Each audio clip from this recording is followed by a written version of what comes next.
Vous écoutez Radio Lomé, il est 12h30.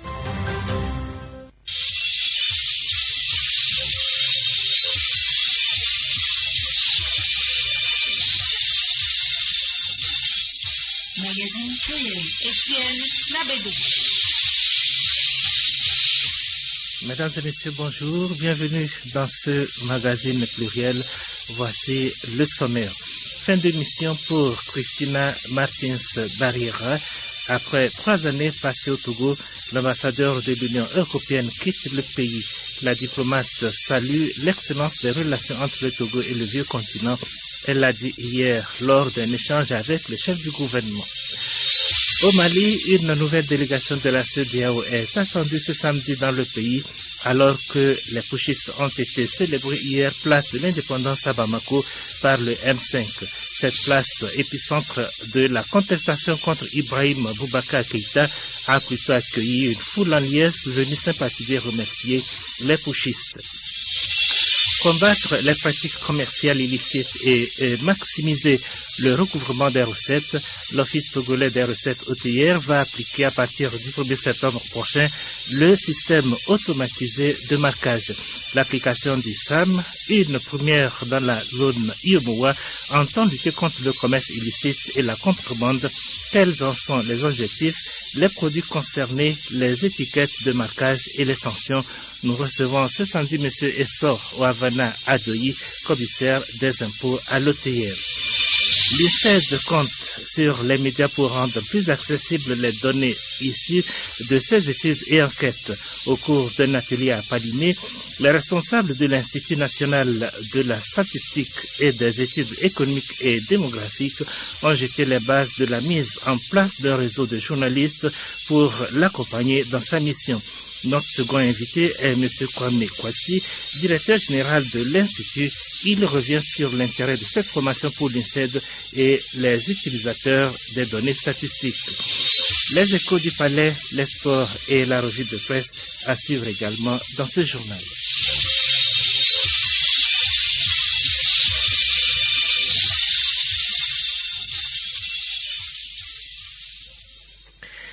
Mesdames et messieurs, à nouveau, bonjour.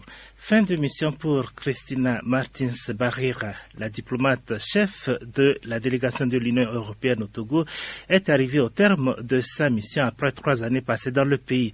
Madame Christina Martins Barriera a été reçue hier vendredi par le Premier ministre Kwame Selom Klasso, à qui elle est allée faire son bilan et ses adieux. Les échanges entre les deux personnalités ont été l'occasion de saluer l'excellence des relations entre le Togo et la zone Europe. Madame Christina Martins Barriera, à l'issue de l'entrevue. Après 3 ans en mission dans ce pays, j'ai fait avec Monsieur le Premier ministre un peu le bilan de nos relations et on a constaté ensemble la grande qualité des relations entre le Togo et l'Union européenne pendant ces 3 ans. Des aspects importants qu'on a soulignés ensemble de l'appui de l'Union européenne au Togo, notamment plus récemment dans le cas de la pandémie, qui est une préoccupation commune que nous avons aujourd'hui, non seulement dans le cadre de la santé publique et du bien-être des populations, mais aussi l'impact que ça a sur le développement économique. Et j'espère qu'avec mon successeur, elles vont encore s'améliorer parce qu'il y a toujours de la marge. Je pars avec un peu de regret, mais la vie des diplomates est comme ça. Le jour où nous arrivons, nous savons déjà qu'on va devoir partir. Togo, une commune, une école entrepreneuriale en agro-business, c'est l'ambition que portent les autorités togolaises dans leur volonté de promouvoir le secteur agricole. Des échanges entre le ministère en charge du secteur agricole ont eu lieu depuis quelques jours avec les autorités locales en ce sens. Avec ce projet, le Togo va se doter de 117 centres de formation professionnelle aux métiers porteurs dans les chaînes de valeur agricole. Production, transformation, commercialisation, prestation de services et tout autre service connexe.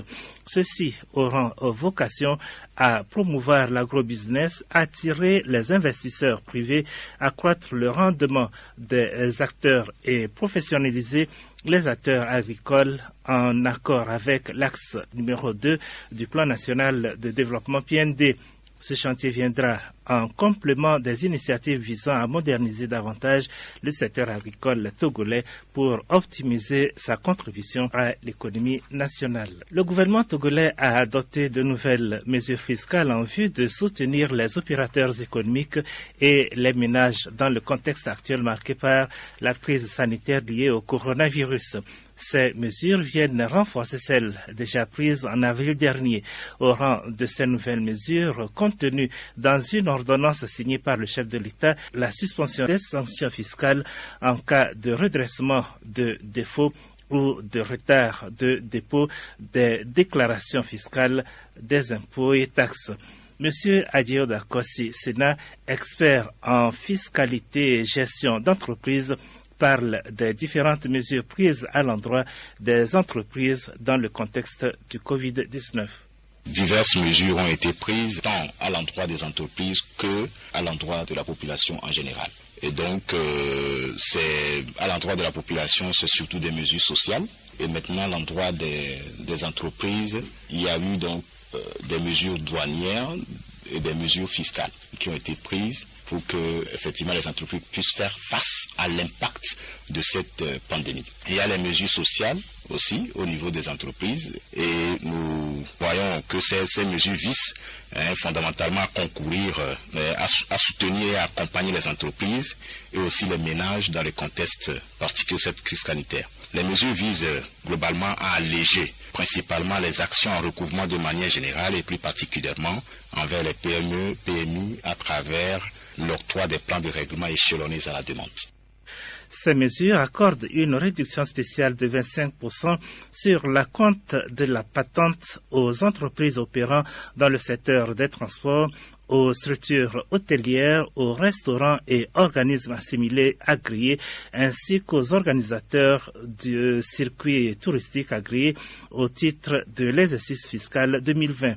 Pour leur part, les entreprises individuelles, les transporteurs routiers, les artisans et assimilés relevant de la taxe professionnelle unique ont bénéficié d'une réduction de 50% sur le deuxième acompte de la taxe professionnelle unique.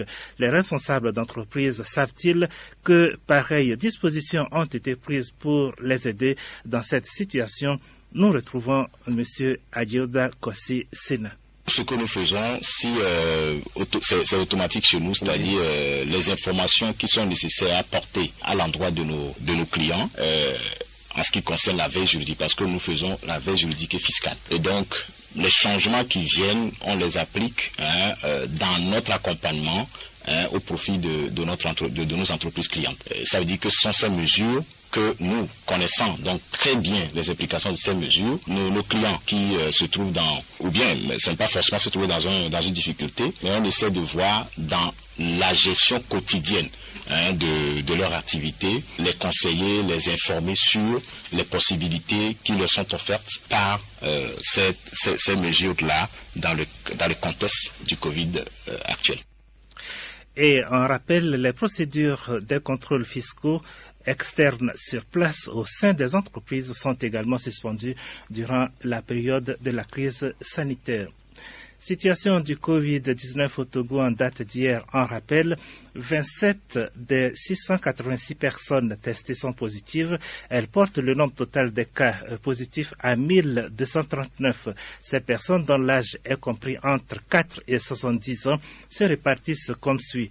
18 cas parmi les cas contacts, une femme dans la préfecture d'Agoué à Lomé, un homme dans la préfecture du Golfe à Lomé, 3 femmes et 6 hommes à Sokodé dans la préfecture de Tchaoudjo, 4 femmes et 3 hommes à Kara dans la préfecture de la Koza.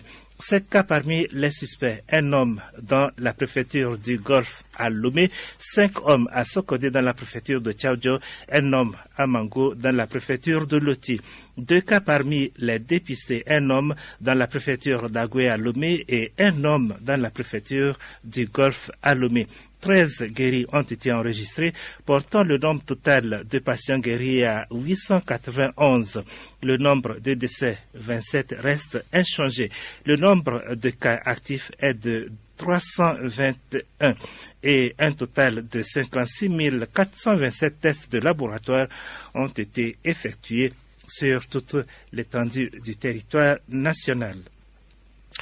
Depuis son apparition, la maladie à coronavirus a laissé d'importants impacts négatifs dans tous les secteurs et singulièrement dans le secteur économique. Dans cette situation quelque peu sombre, nombreux sont ces jeunes qui ont trouvé des opportunités d'emploi. Ils se sont lancés dans la vente ou la fabrication du matériel de protection contre le Covid-19. Comment cette occupation leur génère-t-elle des revenus? Découvrant l'aventure de quelques jeunes dans ce magazine de Rebecca Kogomna, Leontine Atugima. Mener une activité génératrice de revenus est un casse-tête et les choses se sont compliquées avec la venue du coronavirus. Vu les difficultés liées à la mévente sur le marché, certains jeunes ont décidé de prendre le bon côté de la pandémie, c'est-à-dire la fabrication et la vente des cache-nez. À l'entrée des marchés et au feu tricolore, ils nous parlent de leur aventure. Cache-nez. Par jour, je gagne 4500. Je dépose l'autre, je vais manger. Je peux vendre 8 à 12. Je cotise pour acheter tissus et chaussures. 5 000, 3 500. J'ai pris ça, laissé ça dans la banque parce que je vais apprendre un métier. Maintenant, les gens paient plus parce qu'avant, les gens le négligeaient. Les clients nous sollicitent. Chacun veut s'en procurer parce qu'ils veulent protéger leur vie contre le Covid. Les vendeurs de masques ne sont pas les seuls à s'engager dans cette activité. Il y a aussi les couturiers qui d'ailleurs confectionnent et livrent leurs produits aux vendeurs, ce qui leur permet de s'en sortir économiquement. Il y a une grande sœur qui confectionne, qui m'a sollicité. J'étais avec elle, on confectionnait des cache-nez, j'en donnais pour que les joueurs couvrent le nez avant de jouer. Parce que la vie est un peu chère maintenant à Lomé.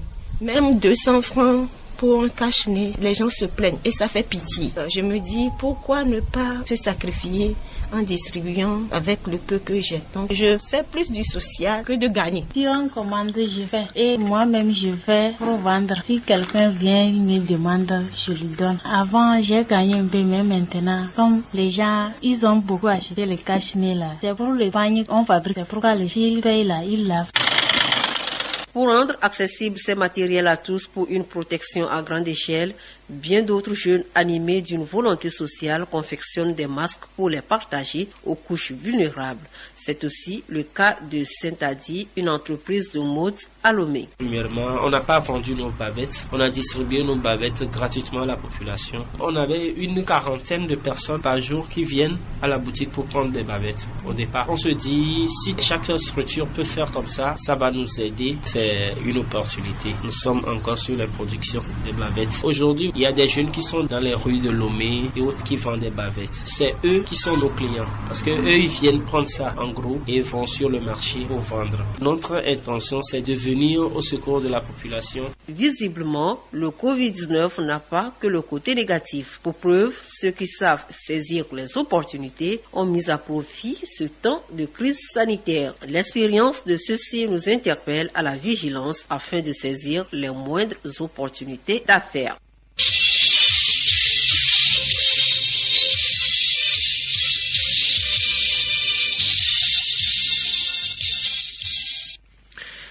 Le Mali toujours au devant de la scène politique internationale.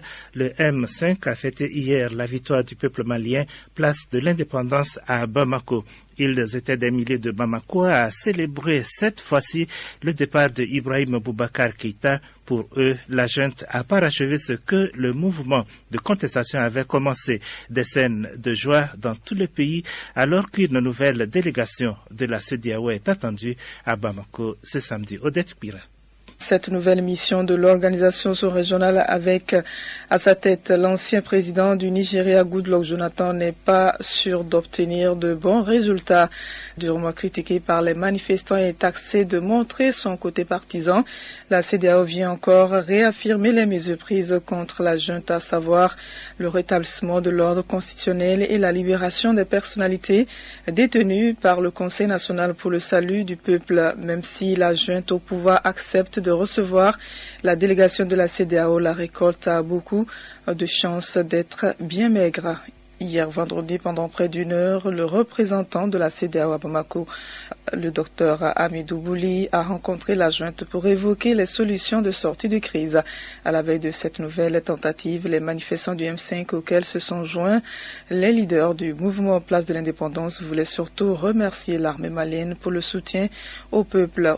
Autre objectif, exiger la libération de Soumaïla Cissé, cet opposant enlevé depuis le 25 mars dernier. Beaucoup de Maliens ne redoutent pas les sanctions de la CEDEAO car selon eux, le régime d'Ibeka a permis d'endurcir leur carapace sur le plan économique. D'autres par contre craignent que le Mali ne puisse pas supporter les sanctions de l'organisation sous-régionale et certains finalement pensent que ces sanctions vont affecter plus généralement la sous-région.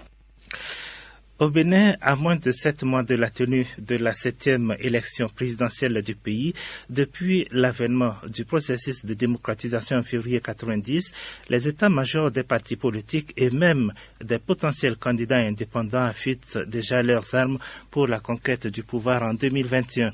Ainsi, le chef de l'État sortant, Patrice Talon, a entamé depuis la semaine dernière des consultations au niveau des deux grandes formations politiques, l'Union progressiste et le Bloc républicain qui forment le Parlement et qui soutiennent les actions de son gouvernement sur les possibilités d'être candidat à sa propre succession en vue de briguer un second mandat constitutionnel.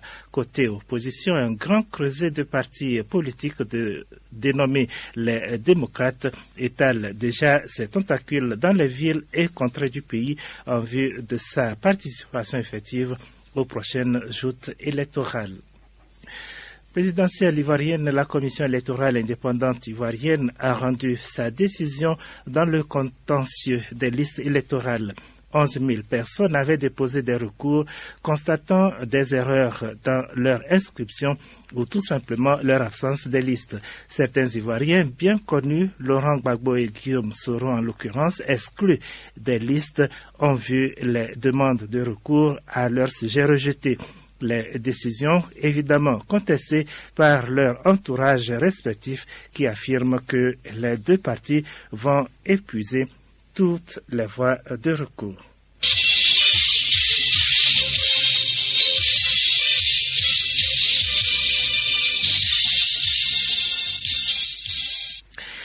Deuxième partie de ce magazine pluriel invité. Un système automatisé de marquage bientôt contre le commerce illicite et la contrebande. À partir du 1er septembre, l'OTR, l'Office togolais des recettes, va appliquer ce système automatisé de marquage SAM destiné à combattre toutes les pratiques commerciales illicites et maximiser le recouvrement des recettes. Le système vise à suivre la production de certains produits pour simplifier la collecte des taxes, améliorer dans l'intérêt du consommateur et de sa santé la sécurité et l'authenticité des produits concernés, promouvoir l'économie légitime, assurer la traçabilité de ces produits au Togo afin d'identifier leur origine, leur légitimité et supprimer les productions illicites, les importations illégales, ainsi que la fabrication et la vente des produits contrefaits. Quels sont les objectifs de ce nouveau système? Les produits concernés, les étiquettes de marquage et les sanctions, ce sont là quelques questions que nous allons évoquer avec M. Essor Havana Adoyi, commissaire des impôts à l'OTR. M. Essor Havana Adoyi est interrogé par Odette Pira. Monsieur Sawavada Adoyi, bonjour. Bonjour, madame. L'OTR lance à partir du 1er septembre le système automatisé de marquage SAM. Que signifie SAM pour un contribuable? Le SAM, c'est le système automatisé de marquage.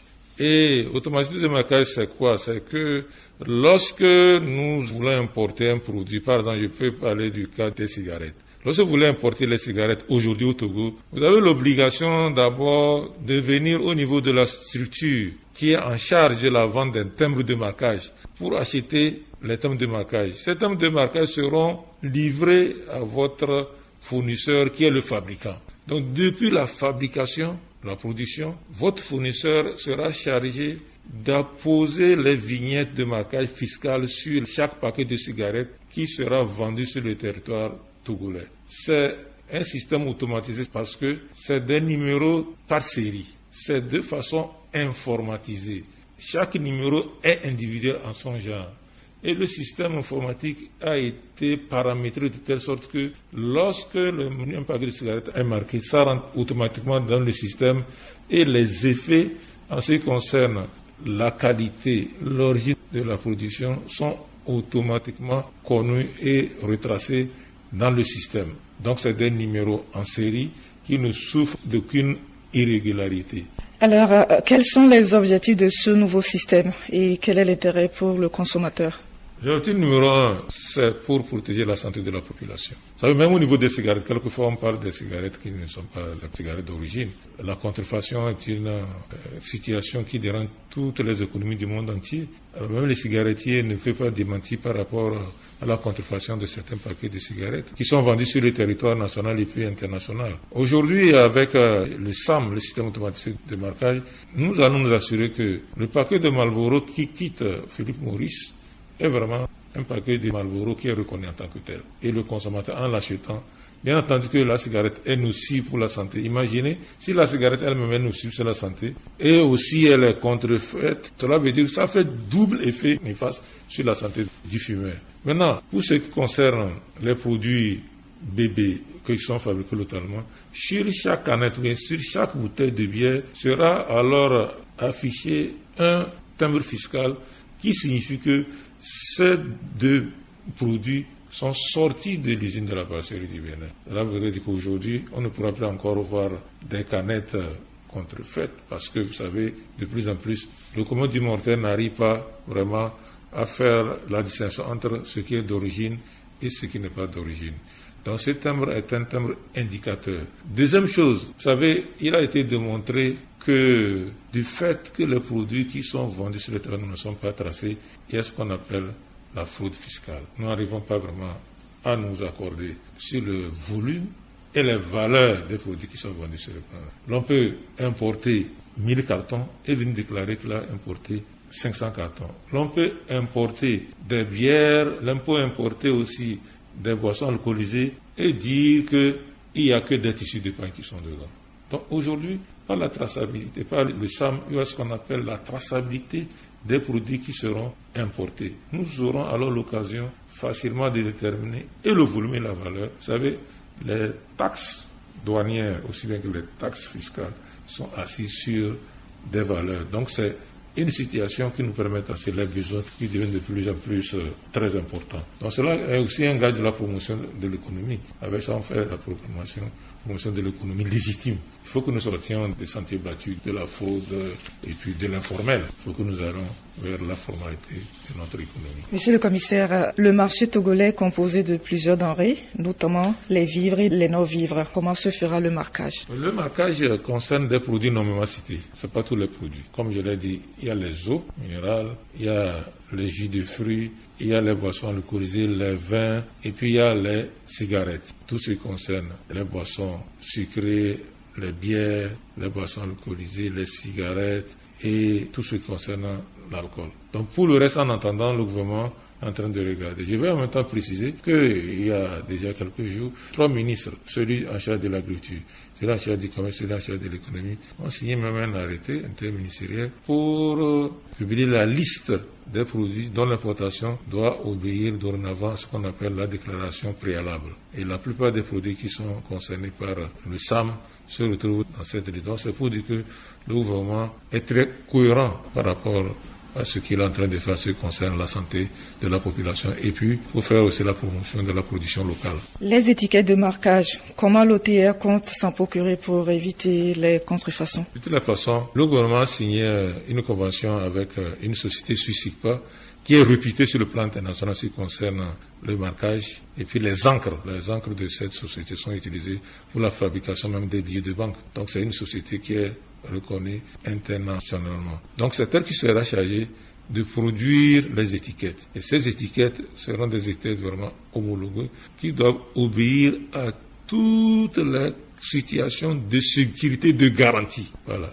Mais n'oubliez pas que le commun du mortel, il est capable de chercher à imiter, même falsifier même ces étiquettes. Et c'est là le contrôle sera très strict pour que ce qui n'est pas vrai soit sorti de la route de la vérité. Monsieur le commissaire, vous avez échangé avec l'ATC. Qu'est-ce qui se dégage de ces échanges? Franchement, vous me donnez l'occasion de saluer et de féliciter l'engagement de ces associations de consommateurs. Lorsque nous avons rencontré, ils nous ont posé des questions très pertinentes. Et nous avons compris que pour ce qui concerne le contrôle de la traçabilité de ces produits-là, nous allons associer les associations de consommateurs pour nous aider à faire le contrôle et pour nous aider même à faire véhiculer le message. Parce que si le consommateur ne joue pas le premier rôle, la réforme ne va pas marcher. Parce que c'est deux produits qui sont mis à la consommation. Si le consommateur lambda, et quel que soit là où se trouve, ne sait pas que la bière qu'il doit utiliser, la cigarette qu'il doit consommer, ces deux unités doivent obligatoirement être marquées et que s'il ne le sait pas, il va acheter parce qu'il achète d'habitude. Donc les consommateurs ont un rôle très important à jouer pour que la réforme marche dans la mesure où ça concerne leur vie. Parce qu'il ne faut pas qu'une petite bouteille de boisson puisse coûter la vie. La vie n'a pas de prix, coûter la vie à un consommateur. Ou bien qu'une petite bouteille de liqueur amène quelqu'un à se coucher et chercher des moyens pour le secousser et en vain. Donc, c'est pour cela que les consommateurs doivent jouer un rôle très important. Donc, au cours de la rencontre, les associations des consommateurs nous ont rassurés qu'elles vont nous aider à faire véhiculer le message et nous aider aussi à faire le contrôle. Et nous aussi nous sommes engagés à faire ainsi parce que quand on dit consommateur, tout le monde s'y trouve. Il n'y a pas de degré de consommation. Nous sommes des consommateurs. Le travail qu'ils font, c'est notre travail qu'ils font au quotidien. Et c'est l'occasion vraiment de les féliciter pour leur engagement, pour la lutte de la santé de nous tous et le bien-être de nous tous. Monsieur le commissaire, Sam, à partir du 1er septembre, à quoi doit-on s'attendre? Contrôle, saisie, convocation, amende, emprisonnement? Expliquez-nous. Oui, de toute façon, la date butoir c'est le 1er septembre. Vous savez, il y aura sûrement certaines entreprises qui doivent avoir des stocks dans les entreprises. On aura ce qu'on appelle un délai de grâce qui peut durer 3 mois pour permettre aux entreprises de mettre au pas. Maintenant, si le délai de grâce passe après, toute personne productrice ou importatrice qui ne respecterait pas les conditions éditées par le SAM sera punie conformément à la loi. D'abord, si les produits devaient être marqués et qui ne sont pas marqués et puis on les vend, il va s'en suivre qu'il y aura des saisies. Voilà, il y aura des saisies et de toute façon, les arrêtés et les circulaires qui ont été pris par les ministres disent clairement comment les sanctions seront appliquées aux contrevenants. Donc déjà, quand vous importez des produits qui devaient être marqués, qui n'ont pas été, vous les mettez en consommation, on les saisit. Après, c'est pour vous. Ce qui est saisi ne sera plus encore remis, ce sera brûlé, ce sera détruit. Donc, c'est pourquoi tout le monde doit prendre des dispositions pour pouvoir marquer les pas par rapport à ça. En dehors de ça, il y a aussi des sanctions fiscales, il y a des sanctions d'ordre pénal. Alors, le récidiviste, il sera puni conformément aussi à la loi. Alors, qu'attendez-vous des commerçants au démarrage de ça? Nous avons sensibilisé les importateurs des produits concernés. Nous avons aussi sensibilisé les producteurs des produits concernés. Ce que nous attendons c'est de jouer les partitions. Voilà, c'est de jouer les partitions. Parce que nous, on n'entend pas que ça crée des problèmes entre nous et les opérateurs économiques. Nous attendons qu'ils collaborent. Quand le gouvernement engage une réforme, tout le monde est obligé de l'appliquer parce que toute réforme a son sens, les objectifs que la réforme poursuit.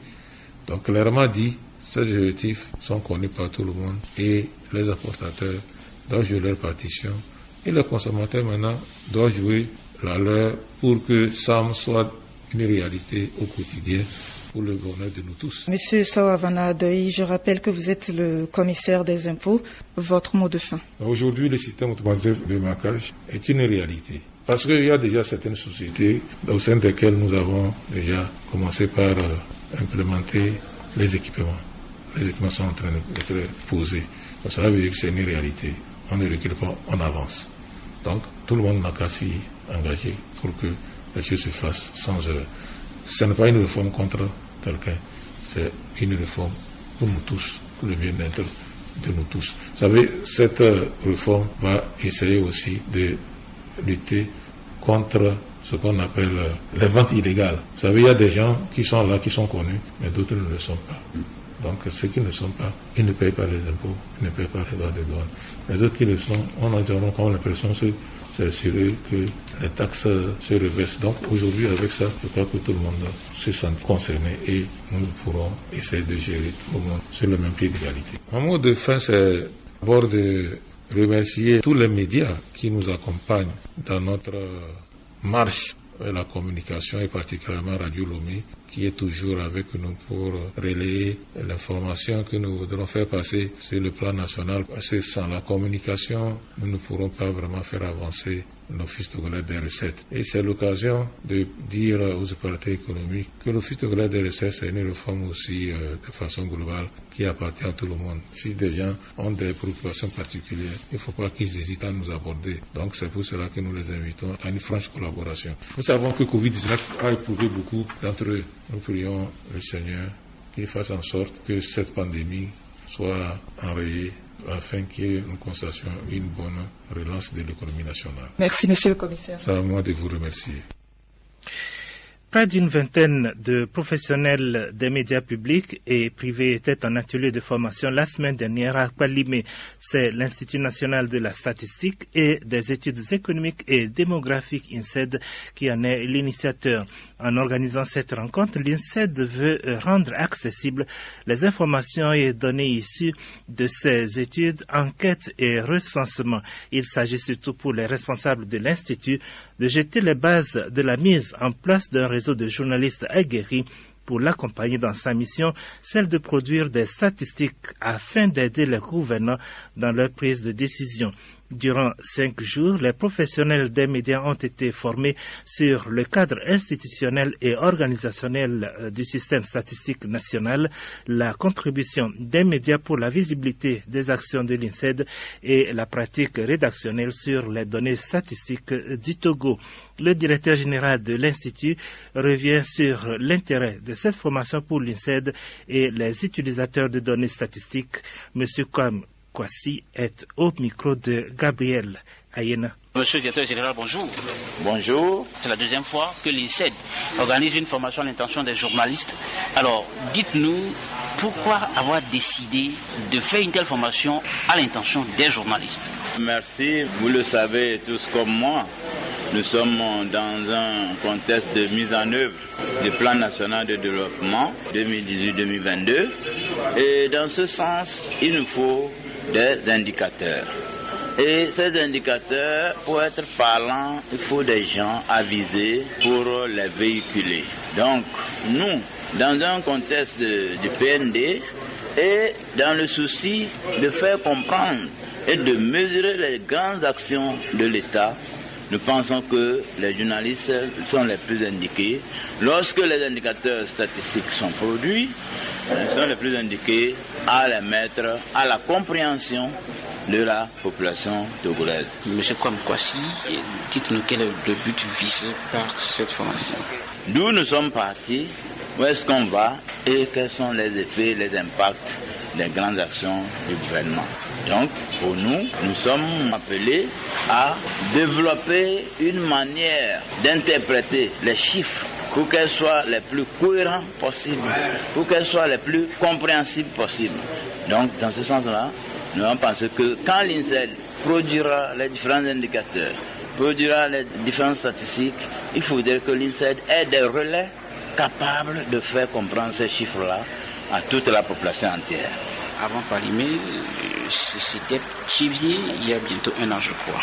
Nous avons fait la première formation à Kévié, c'était en fait pour lancer les bases. Et la deuxième nous permet d'avoir des outils et des modules à standardiser pour que dans les prochains jours, nous puissions étendre cette formation-là à un groupe plus élargi de journalistes, et ceci dans le souci que les informations statistiques soient les plus parlantes possibles, soient les plus compréhensibles possibles par nos populations. Oui, vous l'avez souligné tout à l'heure, il est décidé aujourd'hui d'amener les journalistes à faire comprendre, ou à, je dirais, échanger, ou faire partager, communiquer autour des informations statistiques. Et pour ceux-là qui ont participé à l'atelier, c'est clair et net qu'il y a un travail qui a été fait, puisque là aujourd'hui on enseigne aux journalistes comment parler ou diffuser cette information, mais que la population puisse comprendre. Il y a un travail qui a été fait, je crois, au niveau de l'INSED. Oui, le travail qui est fait au niveau de l'Institut national de la statistique et des études économiques et démographiques, c'est de faciliter l'interprétation des données. Parce que si les données ne sont pas bien interprétées, vous ne pouvez pas savoir le sens que ça donne, les informations que ça véhicule. Donc ce travail de fond pour rendre les données assez interprétables d'abord, avant même la rédaction journalistique, donc faire une nouvelle INSEAD. Et nous sommes aussi en train d'organiser l'ensemble de nos bases de données pour tenir compte du contexte de concentration, c'est-à-dire pour prendre en compte les niveaux communaux dans l'interprétation, dans l'élaboration des différents agrégats et des différents indicateurs socio-économiques du pays. Mais pour finir, la suite, c'est quoi? La suite du processus, c'est de voir comment avoir des relais régionaux. Parce que ici, le MEI constitue la task force que nous voulons mettre en place. Maintenant, cette task force-là, informationnelle, aura des relais régionaux. Comment seront constitués ces relais et quel sera concrètement leur rôle? Chaque région économique aura à définir des relais. Ces relais seront composés en tenant compte des catégories de médias, c'est-à-dire la presse écrite, la presse en ligne, l'audio, la télé. Donc cette composition-là, au niveau de chaque région, doit tenir compte de ces différentes catégories-là pour qu'on ait une représentativité de chaque catégorie de médias dans le système de relais informationnel que l'INSEAD pense mettre en place. Monsieur DG, merci. Merci à Radio Lomé. C'est moi qui vous remercie.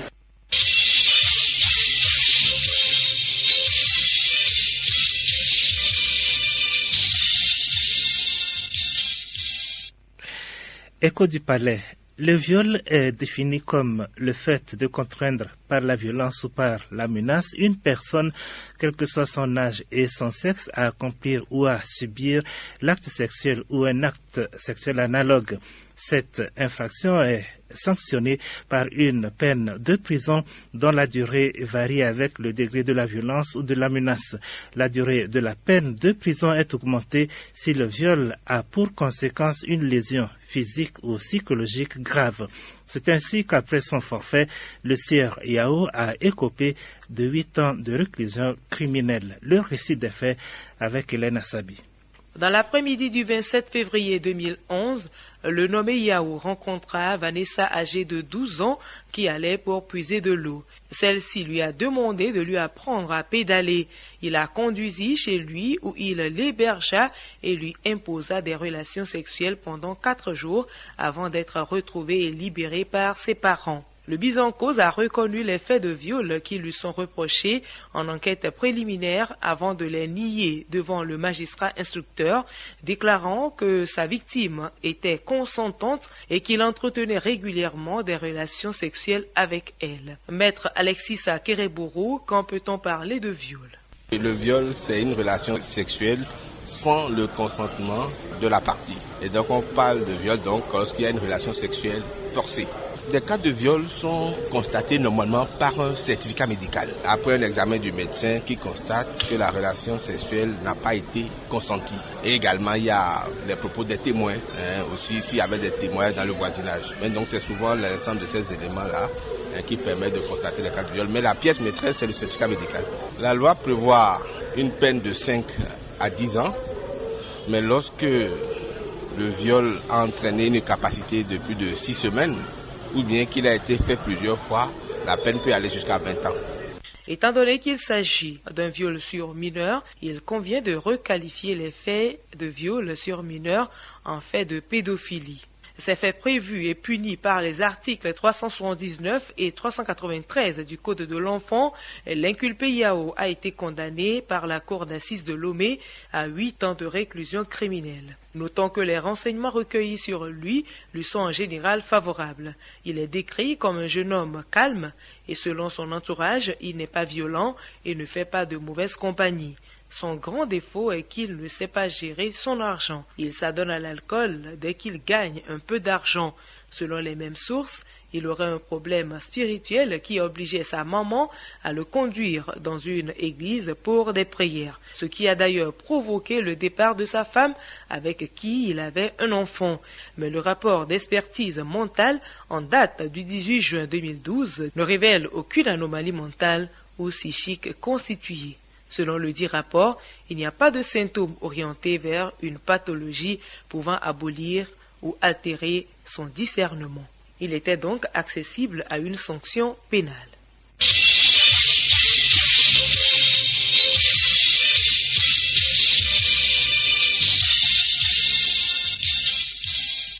Du sport à présent, Champions League. C'est demain dimanche que l'Europe va connaître son champion. Lisbonne accueille la 65e finale de l'histoire du Champions League.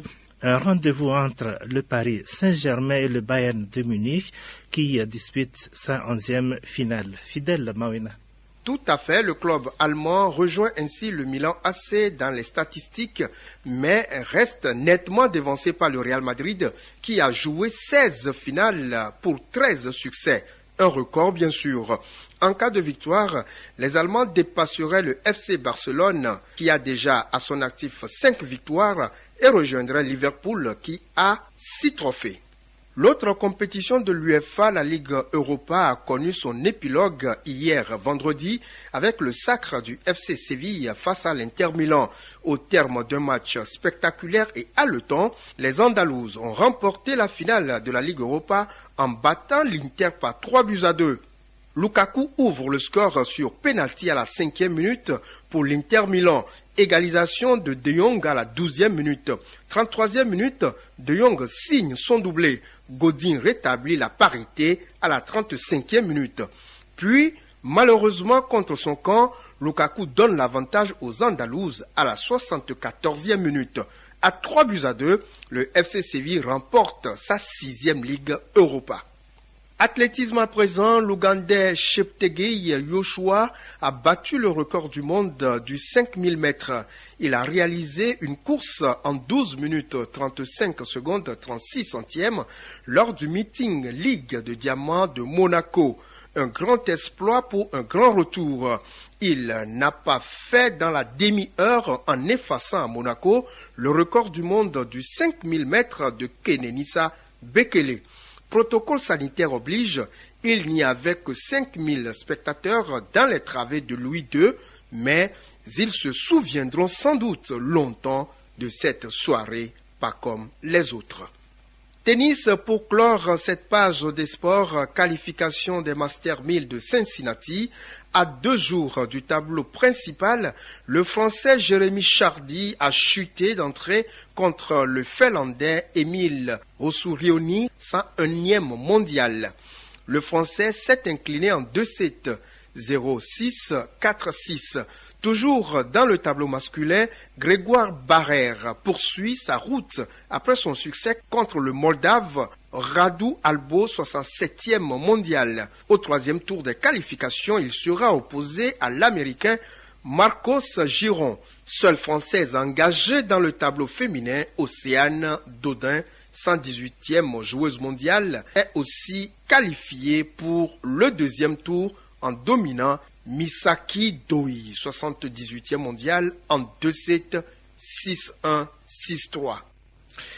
Revue de presse. Les obsèques de l'ancien Premier ministre Edem Kodjo, la crise malienne marquée par le coup d'État ayant contraint le président Ibeka à la démission et la prorogation de l'état d'urgence sanitaire, voilà les principaux sujets à la une des parutions de la semaine. Léontine Atogima. Nouvelle prorogation des mesures relatives au Covid-19 jusqu'au 15 septembre 2020, annonce l'Union pour la patrie. Après une première prolongation du délai des mesures restrictives prises par le gouvernement dans le cadre de la lutte contre le Covid-19 qui s'est achevée le 15 août dernier, le Premier ministre vient d'obtenir un avis de non-objection de la Cour constitutionnelle sur un projet d'ordonnance portant sur une nouvelle prorogation des mesures relatives à la gestion du coronavirus prise dans le cadre de l'état d'urgence sanitaire, poursuit le hebdomadaire. Le journal Canal D estime qu'après la carotte de la nécessité d'utiliser la chicotte au-delà de la prorogation de l'état d'urgence, la parution déplore le relâchement constaté ces derniers jours dans le respect des gestes barrières. Togo Matin abordant dans le même sens, rassure que le chef de l'État maintient le cap de la riposte contre le Covid-19. Prorogation de l'état d'urgence, selon Komi Klassou tient toujours les câbles de la primature, relève Dunia Le Monde. Attente du prochain gouvernement, les aspirations se généralisent, renchérit Courrier de la République. Face aux grands défis qui s'imposent au Togo, la formation du gouvernement ne peut plus attendre, exhorte Temps Nouveau. Hors du Togo, la crise malienne continue de faire couler l'encre et la salive. Incapacité de la CEDEAO de résoudre les crises, le président Ibrahim Boubacar Keïta, arrêté par les militants, titre Dunia Le Monde. Ibeka et son premier ministre au mai des mutins, une immense humiliation pour la CEDEAO, l'Union africaine renchérit la lanterne. Arrestation du président Ibrahim Boubacar Keïta, la CEDEAO mise à rude épreuve, trouve également Togo Matin. Après la rue, c'est au tour des militaires d'exprimer leur ras-le-bol, rajoute le quotidien privé. Le président malien, emporté par une contestation populaire trop beau pour être vrai, s'étonne le changement. Togo Réveil lui relate que la CEDEAO condamne ce coup d'État et annonce des sanctions. Des négociations à huis clos sur l'exil d'Ibeka seraient en cours, révèle Liberté. Togo Matin note plutôt l'exigence des chefs d'État de la CEDEAO pour le retour d'Ibeka à la tête du Mali. Flambeau des démocrates ajoute par ailleurs que les poutistes s'engagent pour une transition politique civile. Les parutions ont également relevé dans leur colonne la tenue des épreuves écrites du baccalauréat première partie cette semaine, la nomination de Serge Ekwe à la tête de la Banque ouest-africaine de développement BOAD et le lancement du système automatique du marquage des produits par l'Office togolais des recettes OTR. Et puis nécrologie pour la nation togolaise a rendu hommage à Edem Kodjo, relate Togo Réveil. Après un dernier hommage officiel à la cathédrale de Lomé, Edem Kodjo a été conduit en sa dernière demeure, confirme le Canard indépendant.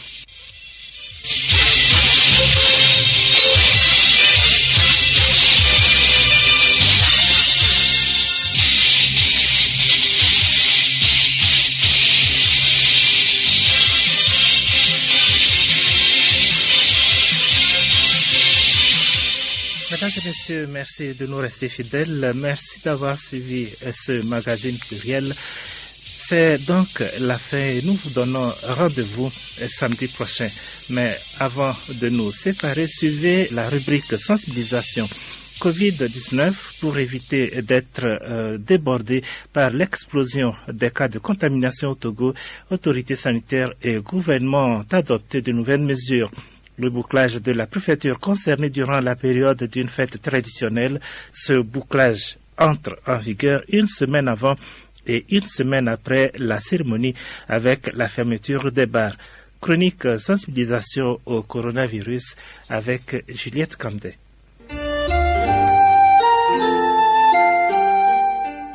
Les cas de coronavirus augmentent à travers le monde et au Togo. Lors de la précédente rencontre entre la coordination nationale de la gestion de la riposte contre la Covid-19 et la presse, le colonel Djibril Mohamed a apporté des éclairages sur ce qui pourrait expliquer cette augmentation au Togo.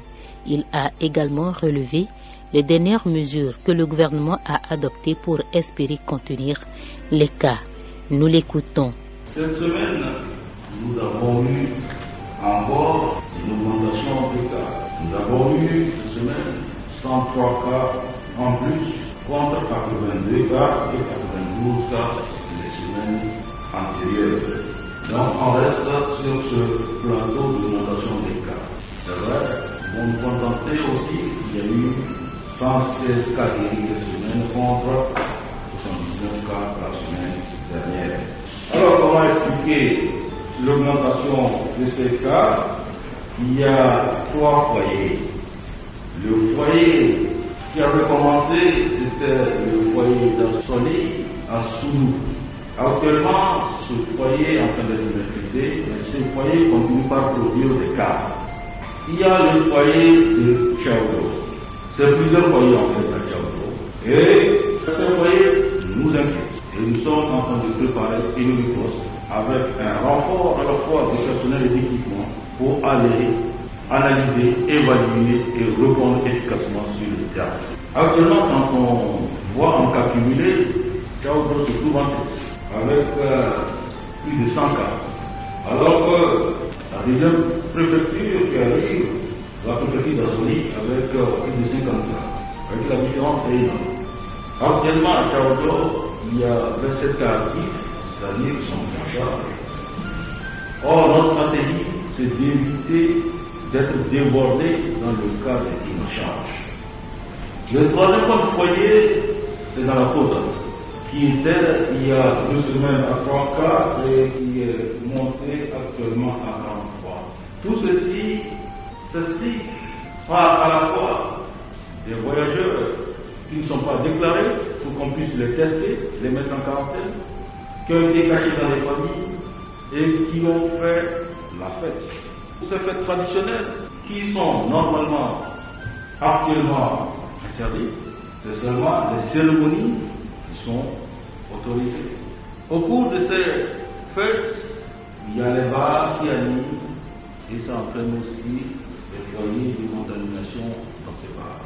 Donc, pour éviter ces montées de cas, il est prévu pour les fêtes traditionnelles, pour les cérémonies que les populations doivent faire dans chaque préfecture, il est prévu un bouclage une semaine avant, une semaine après. Et la fermeture de la préfecture pendant la période de cérémonie. Les autorités font leur possible pour éviter l'explosion de la Covid-19 au sein de la population. Il revient à la communauté, de façon individuelle ou collective, d'observer une certaine discipline dans le respect des gestes barrières.